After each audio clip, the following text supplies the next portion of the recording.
Hi friends, இன்றைக்கி நம்ம கிச்சனில் பொட்டேட்டோ கீமா ஃப்ரை தான் செய்ய போகிறோம். சம்டைம்ஸ் நம்ம வாங்குகிற பீஃப் கொஞ்சம் ரஃப் ஆயிரும். அந்த டைமில் இந்த மாதிரி செஞ்சுக்கலாம். நம்ம வாங்கின பீஃபை மிக்ஸி ஜாரில் சேர்த்து கொரகொரப்பாக கீமா மாதிரி அரைச்சி எடுத்து வச்சுக்கலாம்.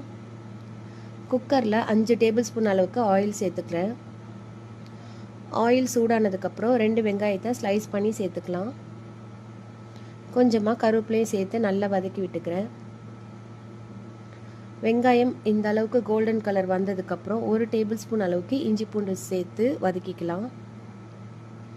இந்த ஸ்டேஜில் அடுப்பை சிம் பண்ணிவிட்டு 1 டீஸ்பூன் அளவுக்கு மஞ்சள் தூள், 1 டேபிள் ஸ்பூன் அளவுக்கு கறி மசாலா தூள், 2 table spoon chilli powder, 1 teaspoon சீரகத்தூள், கொஞ்சமாக கரம் மசாலா சேர்த்து மிக்ஸ் பண்ணிக்கிறேன். இப்போ அரைச்சி வச்சுருக்க கீமாவையும் சேர்த்து மிக்ஸ் பண்ணிக்கலாம். 1 டேபிள் ஸ்பூன் அளவுக்கு உப்பும் சேர்த்துக்கிறேன்.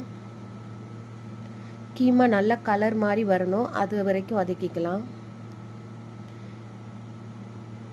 கீமா வதங்கி நல்ல கலர் மாதிரி தண்ணியெல்லாம் ரிலீஸ் ஆயிடுச்சு. இப்போது ஒரு தக்காளியை கட் பண்ணி சேர்த்துக்கிறேன். கீமா வேகிறதுக்காக 1/2 கிளாஸ் அளவுக்கு தண்ணி சேர்த்து குக்கரை க்ளோஸ் பண்ணி 5 விசில் வச்சு எடுத்துக்கலாம். இப்போ ப்ரெஷர் எல்லாம் ரிலீஸ் ஆயிடுச்சு. குக்கர் ஓப்பன் பண்ணிவிட்டு அதில் ஒரு உருளைக்கிழங்கை குட்டி குட்டியாக கட் பண்ணி சேர்த்துட்டு ஒரு விசில் வச்சு வேக வச்சுக்கலாம். அதில் இருக்கிற தண்ணியிலேயே வெந்துடும். உங்களுக்கு தண்ணி இல்லைன்னா கொஞ்சமாக சேர்த்துக்கோங்க.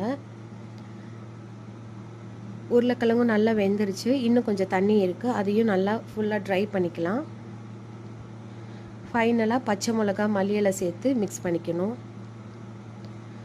இப்போ நம்மளோட பொட்டேட்டோ கீமா ஃப்ரை ரெடி ஆயிடுச்சு.